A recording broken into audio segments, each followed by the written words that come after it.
Welcome to a Pulp Event podcast, brought to you by the PulpNet, your link to the online world of the pulp magazines, for over 20 years, online at thepulp.net.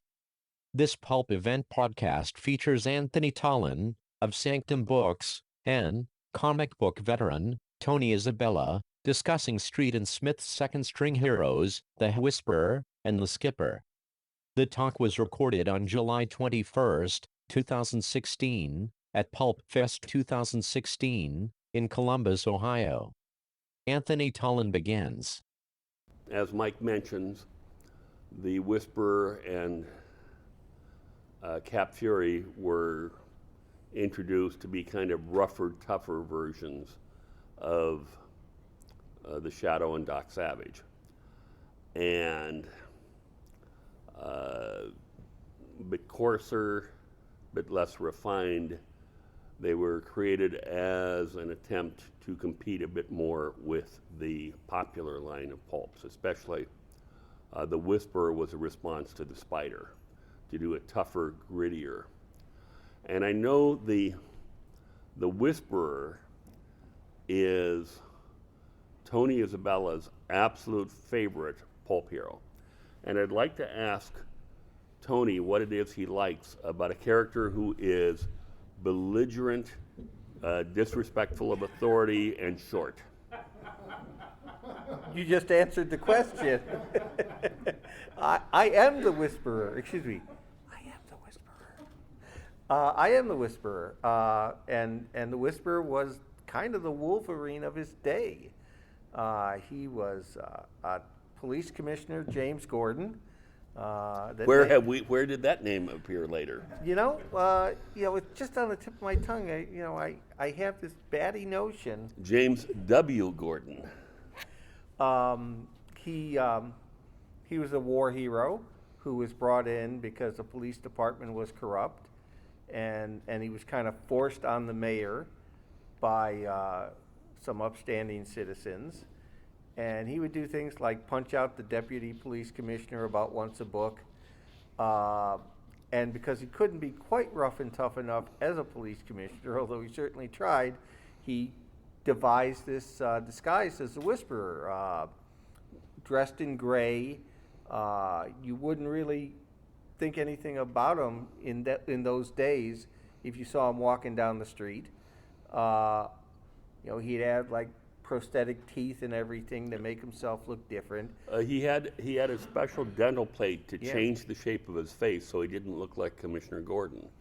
But that would also cause his voice. Right. But that caused his voice to just be a whisperer. He could only speak in a whisper. But a scary whisper. Which, of course, was inspired by the whispered tones of Frank Reddick as the Shadow. It was another variation on the Shadow. Yeah, basically, both of these characters we're talking about, as Tony said earlier, were responses to what other pulp magazine publishers were doing. Street and Smith had tried to come up with some additional characters. They did Nick Carter, that didn't really go too well.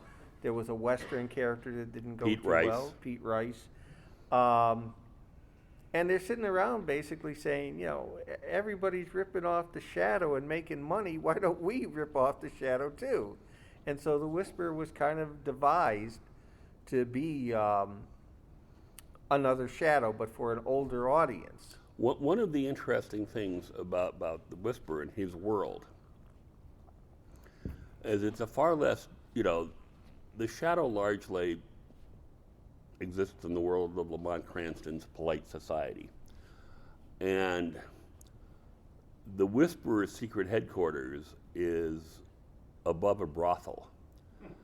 And just to show how radical that was in the mid-30s in pulps, there was a 1930s pulp editor who was fired for allowing the word brothel to appear in one of his pulp magazines he edited.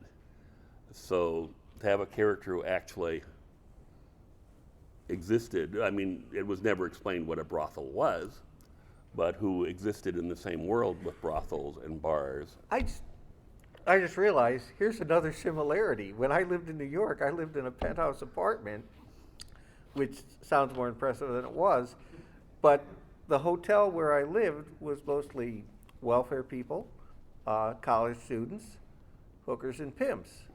And the hookers used to come up to, I had a roof outside my penthouse apartment, and the hookers would come up to the roof to sunbathe.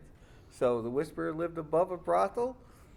I had hookers out on my porch, basically. Yeah, but generally they worked at another hotel nearby. They didn't. Right. Oh, they do the didn't work. in. Yeah, they didn't work in the hotel consulate where I lived. And by the way, years before your penthouse, which Tony allowed me to live in for a couple months, which helped me get started in comics,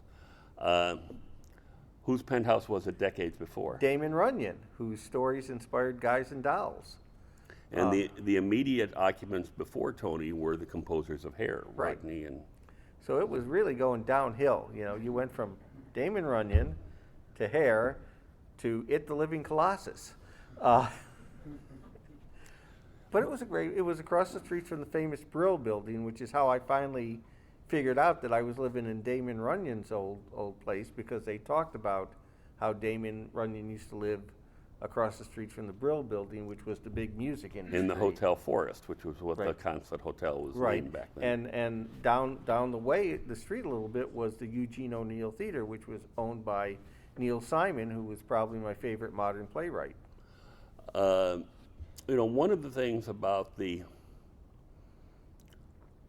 both the Skipper, Cap Fury, and the Whisperer is they were really created by committee in what became the norm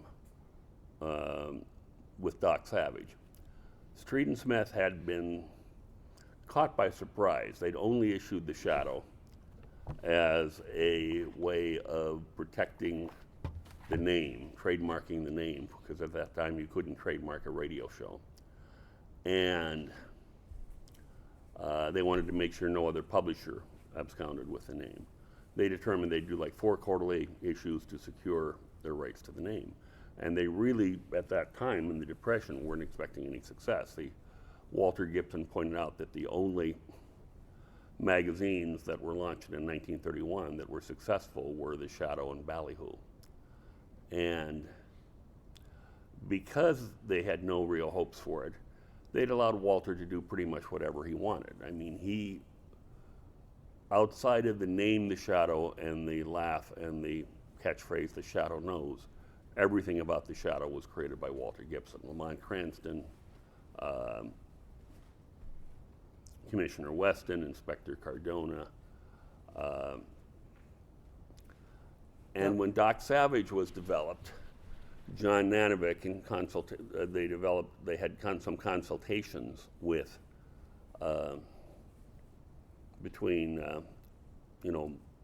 Lester Dan and other people in the development of the character. Well, and then John Nanovic wrote a 7,000-word novelette.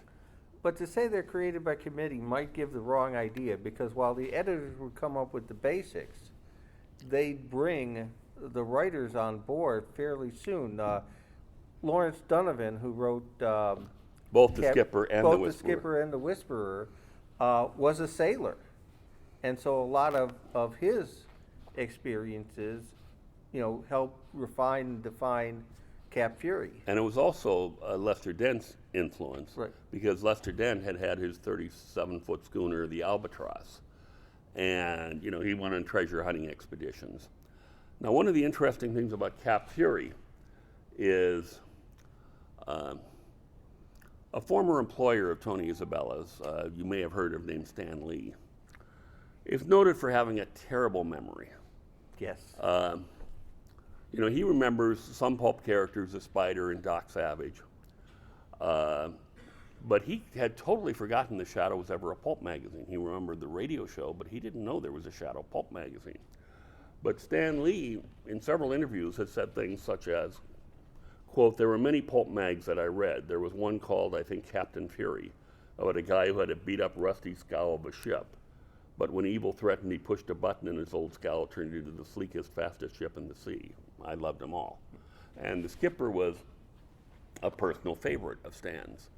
And I think you will notice that when he did books set in roughly pretty close to the time frame in the early 40s, he did one called Sergeant Fury and his Howling Howling Commandos, Commandos. which, of course, Fury was a name that had stuck with him from his young days as a pulp fan.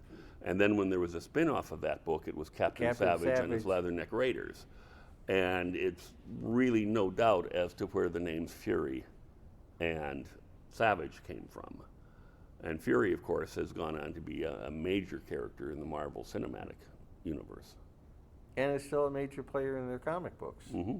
Although now it's actually the Nick Fury that's in the comic books is the son of Nick Fury.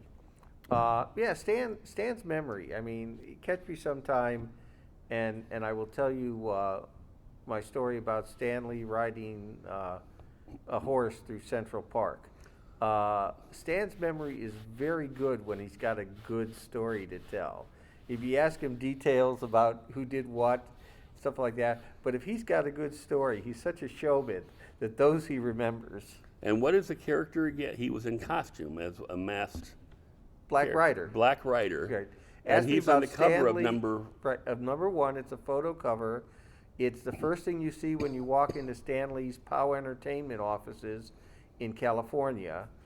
And underneath the mask, it's Stan Lee, which I could actually tell because, I recognize Stan's eyes, which, I'd worked very closely with Stan when I first got to Marvel, so I, spent a lot of my time staring intently at Stan and learning all sorts of things from him.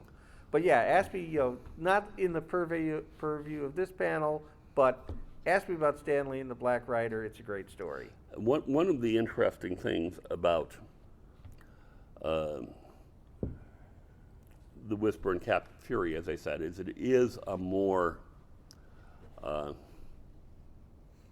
a world where issues are settled by punching someone out.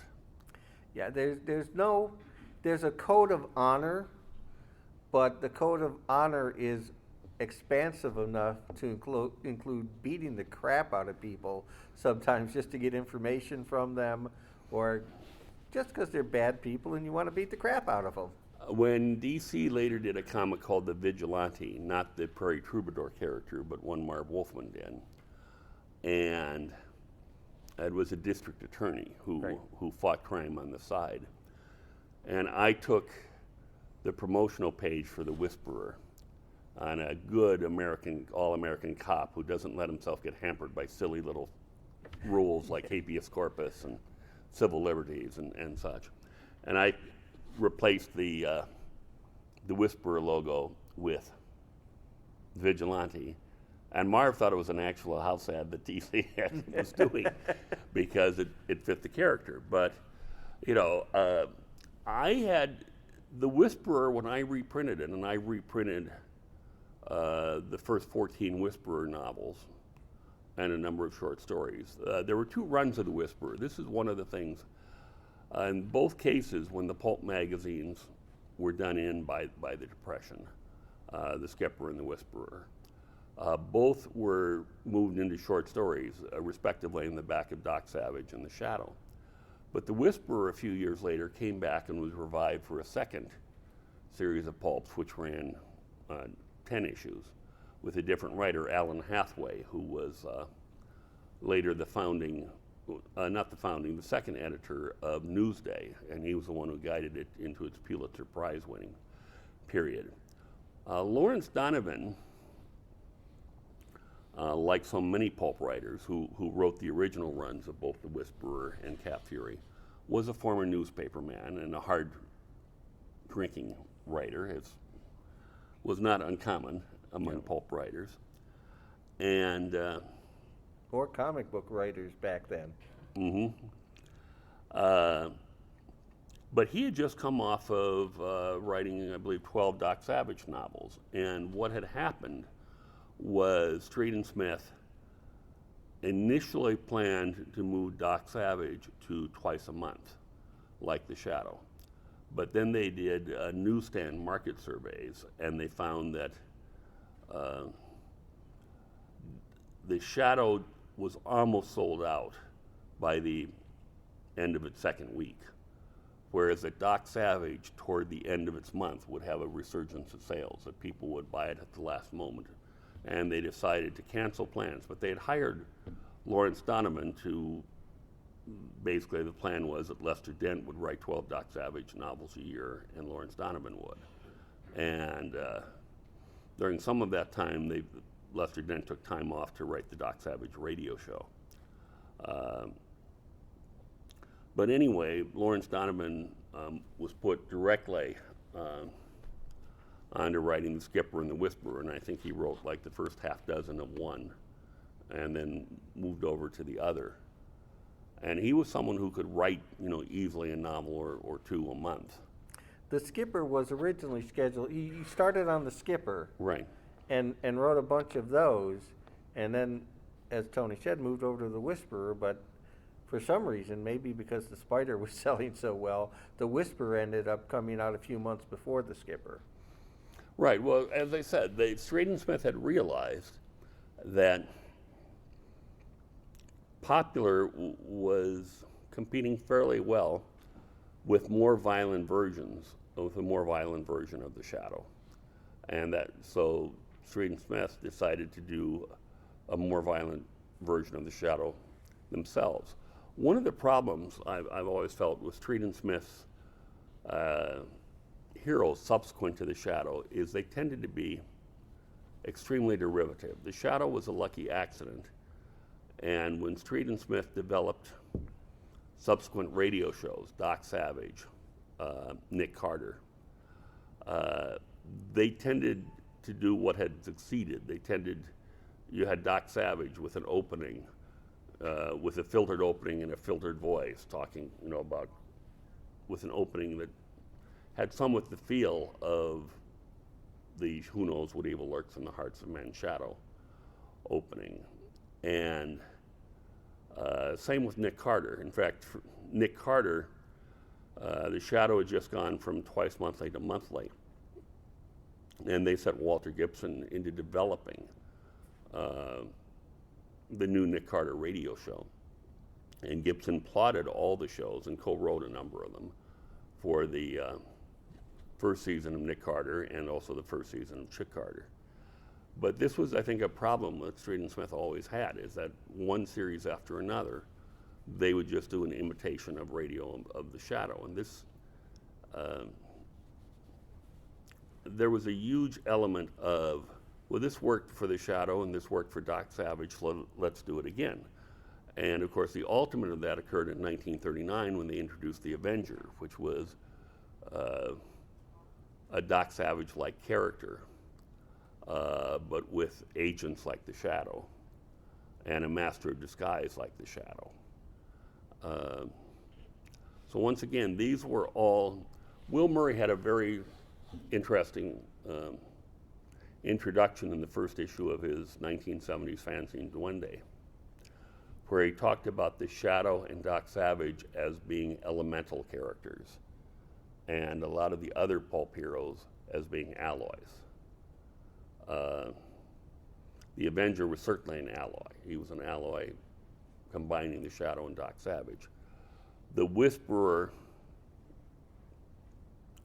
was, let's take this elemental, The Shadow, and add a few things from other pulp series, and the toughness of the violence of the Spider and the toughness of hard-boiled detective fiction and such. But one of the key things, one of the more important parts of The Whisperer, which wasn't from Shadow or Doc Savage, was the idea that this is a police commissioner who's posing as a supervillain to fight crime. And that wasn't really lifted from either The Shadow or Doc Savage. And one of the interesting things, there is, the idea of the lawman who, once again, doesn't want to be bounded with silly things like civil liberties and habeas corpus. And the only subscriptions I ever had, I had a couple of people who subscribed to The Whisperer, and after the first issue or two said, can you transfer my subscription to The Shadow or Doc Savage? Because they presented the character, and I kind of had to say, I hated in real life when the police do things like the Whisperer does. But it's fiction, and it's fiction set in the 30s. And it's a character model. I mean, the Mac Bolan, the Executioner, who was created by Don Pendleton, kind of a pulp hero for the 70s and 80s. They've done hundreds, maybe 1,000 of these books by then. I read like the first 150 Mac Bolan books, and certainly he was a killer. You know, he was a careful killer. Only bad people died, from him at least. But yeah, I mean, there's always this, you know, Dirty Harry, Mac Bolan, so Wolverine, so many. This is a line of heroes who step. I mean, all superheroes and pulp heroes pretty much step outside the law. I mean, that's kind of what they do. I mean, sure, a few like Doc Savage were kind of sanctioned, but it's a tradition of heroes working outside the law, and some of them go further outside the law than others. And the Whisperer was certainly Yes. one of them.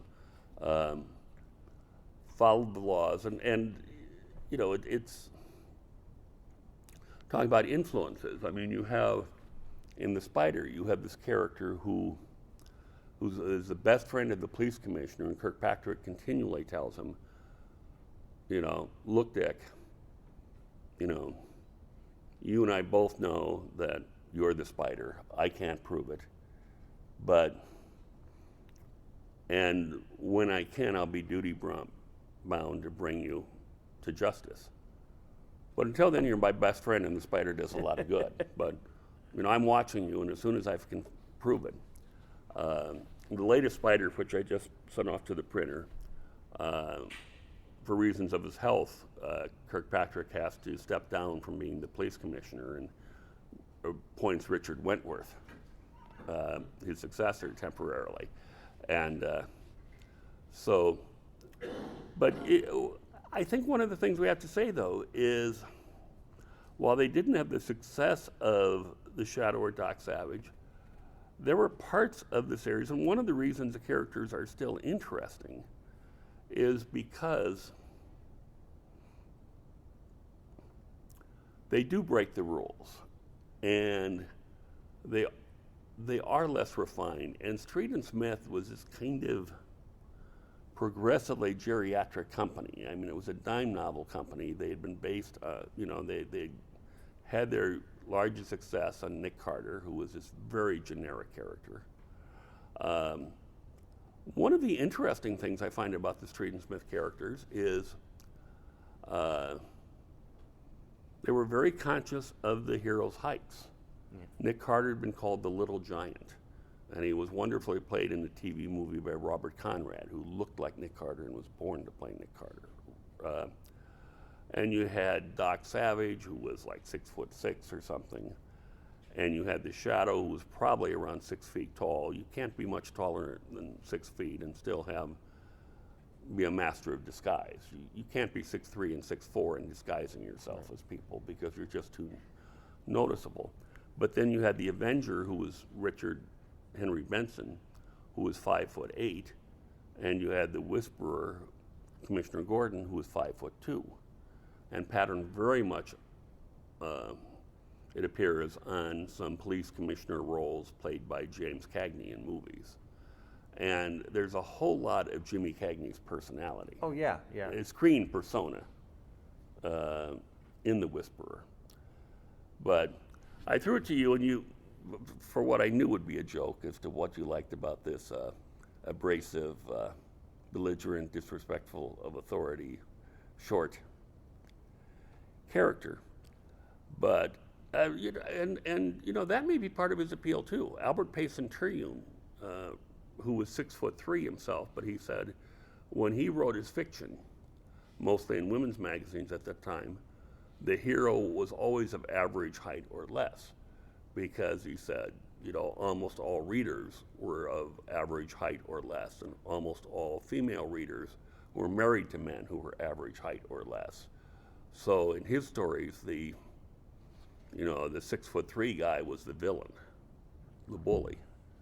I have a tendency to like, I mean, my favorite comic book Western character is the Rawhide Kid, who was 5'3". Mm-hmm. It was not just, the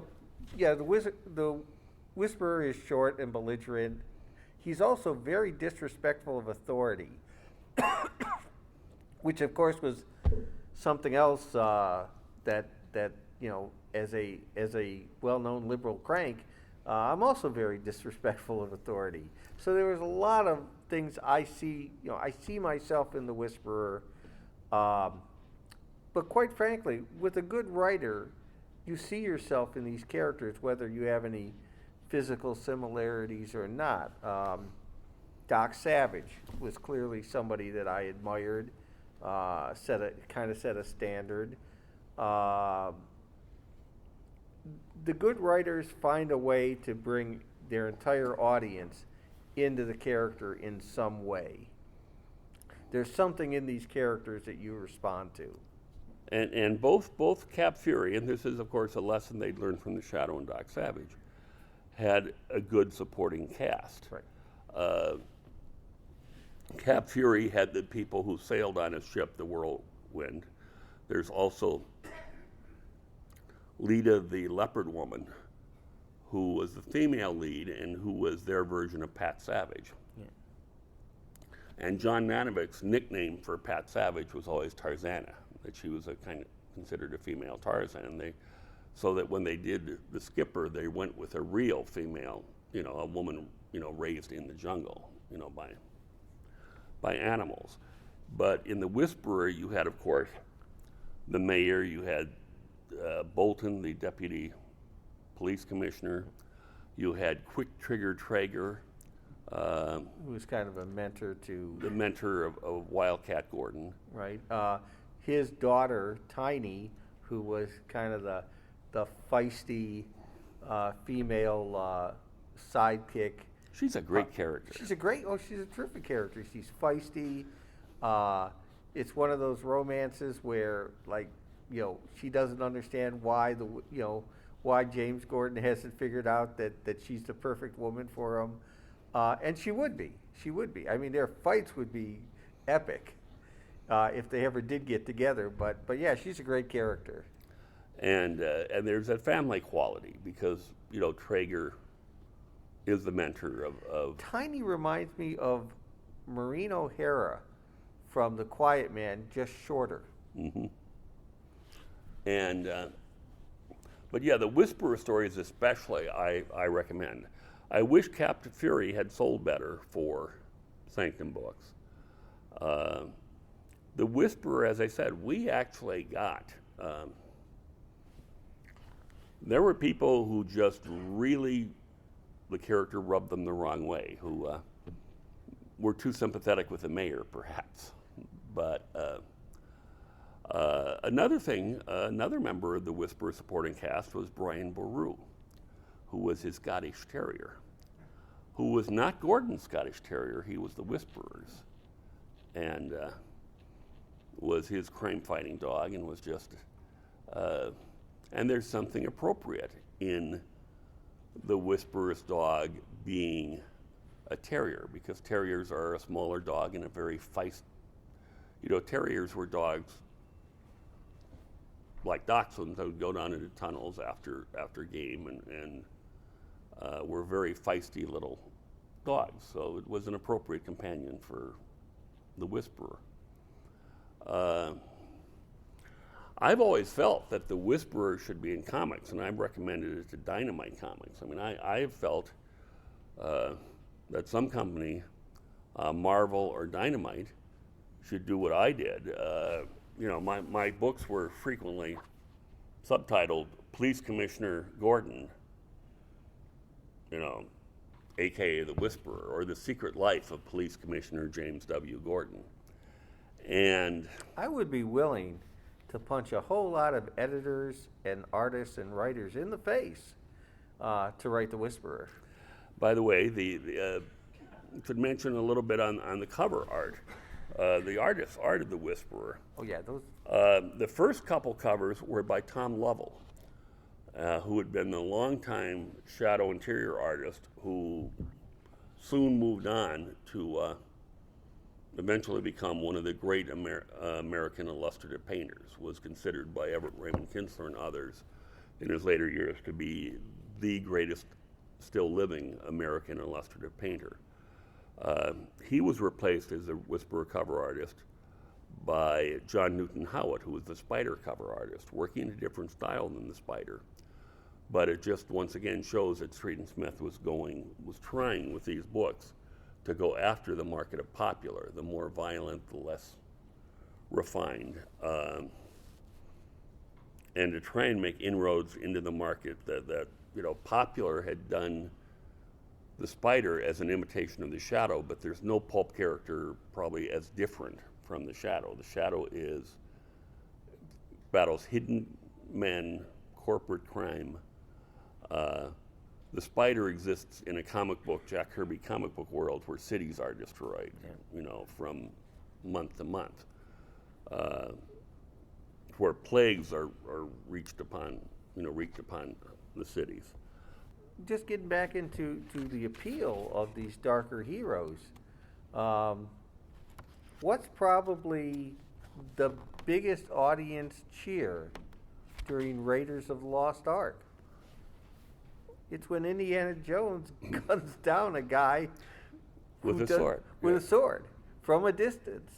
And the audiences go crazy over that scene. And I do too. It's cold-blooded murder, but it's cold-blooded murder, but so audiences do respond to that. Now, it was totally unexpected because you weren't expecting the hero to just, okay, this guy is wielding a sword, he's much better with a sword. How will I deal with this? Oh, I'll shoot him. I'm one of those guys. I mean, I like what I call the white hat heroes. I think it's important for the heroes to be better than the villains they face morally. But I also like the darker characters too. I mean, I like the Punisher. I like Mac Bolan. I mean, all these things can be taken too far. Wolverine, was taken way too far. The Punisher, but there is an attraction to these kind of heroes. The Dirty Harry movies, Death Wish, and Dirty Harry again is another example of the lawman who goes outside the law. Death Wish, is the average citizen who's just had too much, and if you ever want to have some fun, go on YouTube. You can find videos where they keep track of all the deaths in the Death Wish movies. Some of them get to really, close to triple digits in some of these. Here is the page of introduction that led off the Whisperer #1. The Whisperer. In the pages of this magazine, you will become acquainted with a new character, a vigorous, fascinating, unusual individual who dares to do what others have thought of doing, what others have felt ought to be done. There is nothing strange about this character. He is just a good, hard-hitting American cop who sees that the law is often made helpless by rules and regulations, and who has decided to sweep aside red tape when he deems it necessary. He metes out justice as he sees it. If the evidence points to the crook is guilty, the crook gets his just punishment, even if the evidence is not the type that would stand up in court. In other words, this man's method is refreshingly American. Real, true, sincere, and honest. His job is to uphold the law, and uphold it he does, despite all the silly routine difficulties that might get in the way. Habeas corpus and he fits, we believe, the real American ideal of the individual who gets things done, the one who gets his man regardless of obstacles in the way, like the law. We sincerely hope he will catch your fancy and hold it, the editor. And here's the thing: I'm one of those folks who believes in the rule of law, who gets outraged when authority figures, break the law, lie to the public, gun down unarmed people, and yet there's a darkness in all of us, and And so I respond to the Whisperer and even the Shadow. I mean, would plug away people, and the Spider. There's just part of me that responds to that. But there is something. I also realize though that it's fiction. Right. And I don't think if I suddenly became a police commissioner, the Whisperer would not be my role model for that job. But it's fun to read. Oh, it's incredibly fun. And I mean, it's a way of working out the frustrations, because obviously the rule of law is very important. Civil rights are very important. We created this country to protect the rights of its citizens. But you get frustrated sometimes because there's always people who game the system. And so when you get frustrated, you pick up one of these books and you see justice, however rough, served. Not in a way that you would be okay with in real life, but it works fine in a story. One of the things I've noticed in The Whisperer is drawn by Paul Orban. And Paul Orban seemed far more inspired on The Whisperer than he was on Doc Savage, illustrating Doc Savage. I mean, I think he just felt there was more in the... Well, it's also more profitable. A short hero uses less ink. Yes, Tony. No, but I mean, he really seems to put a lot more work and a lot more... You have a bunch of these for sale at yes. the table. You should really, buy The Whisperer. And if I sell out here, you can always order them from Sanctum Books. Whisperer also appeared in comic books, as did the Skipper, although the Skipper, the comic book version was called Cap Fury, which is the name I went with. Yeah.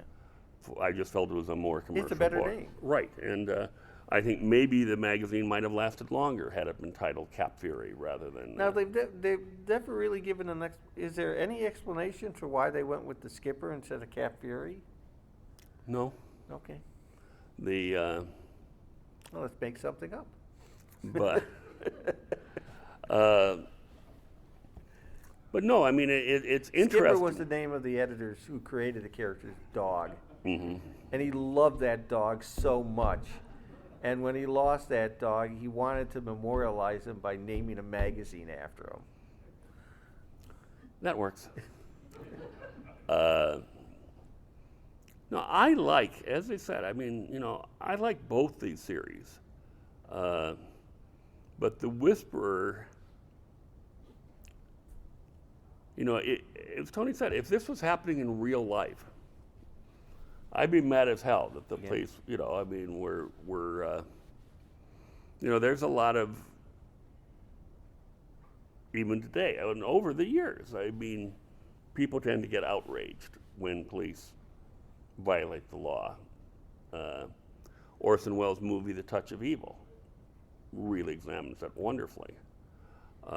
Originally it was called Badge of Evil, but A Touch of Evil, where we have a corrupt cop who has, and one of the great things in that movie is that the character Welles plays has this tremendous arrest and conviction level because he plants evidence and frames them. But Welles also brings out, and this is one of the brilliance of the film, that the people actually are guilty. So there is the cop is shown to be reprehensible for doing it the way he's doing it, but he's actually has been convicting the people who are actually guilty. And both of these characters, I would love to see them brought into modern times. I know there's some pulp fans that just can't wrap their heads around taking these characters out of the 1930s or 1940s. But think, I mean, with for example, the CGI technology of movies, how cool Cap Fury's ship could be. Think about the social issues that a modern version of The Whisperer could bring up.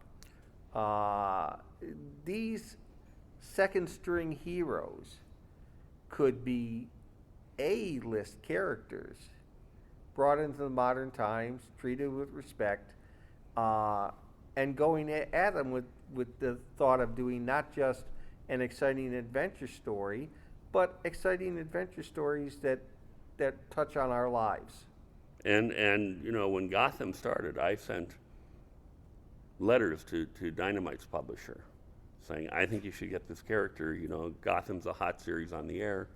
You could be doing your own comic book series of, you know, the hard-hitting adventures of Police Commissioner James Gordon.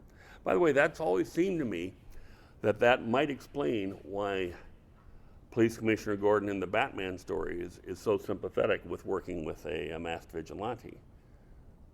It could be that he was. It could be the Whisperer, just he was formerly the Whisperer, and is a now, more mature Whisperer. although he's taller than the Gordon of the stories. Lifts. But, okay. Lifts in his shoes. Well, then it's fine to wear lifts as long as you're not Greek. Yeah. You should beware of Greeks wearing lifts. But are there any questions on these series? We're down to the last couple of minutes. How long did they run? The Whisperer ran 14 issues in its first run. Then there were about 30 stories in the back of the Shadow magazine. And then there were 10 issues in the second run, so 24 issues in all. And I think it was a dozen or 14 or so, about the same run as the Whisperer, but it did not have the second run. But Cap Fury moved into the back of Doc Savage and had 30 or 40 stories there. And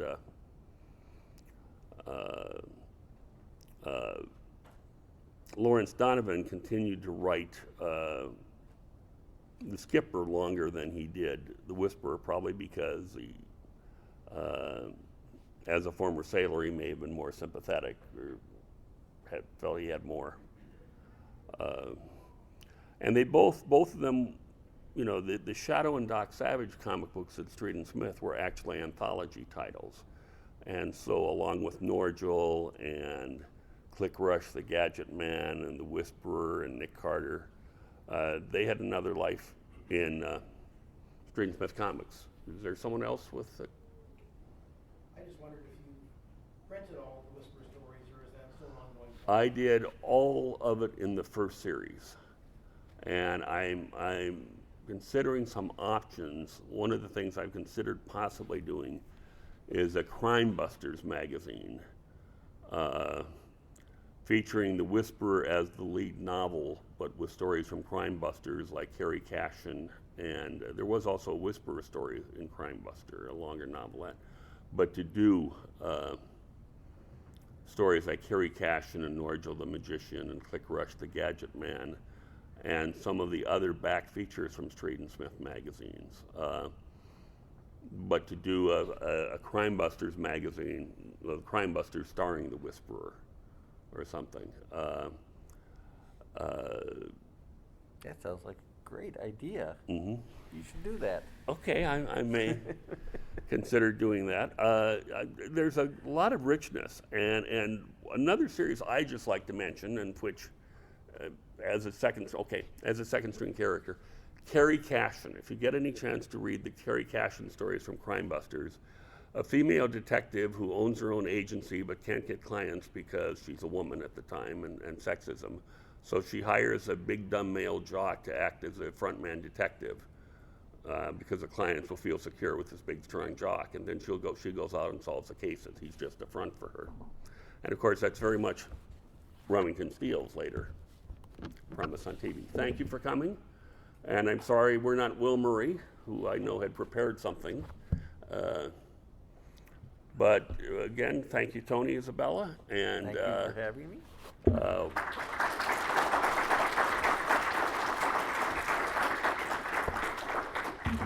Welcome to PulpFest and the first programming event of the convention. You've been listening to a Pulp Event podcast, brought to you by the Pulp Net, your link to the online world of the pulp magazines, for over 20 years. Please visit us online at thepulp.net. Thank you for listening, and keep reading the pulps. The Pulp Event podcast is copyright 2016.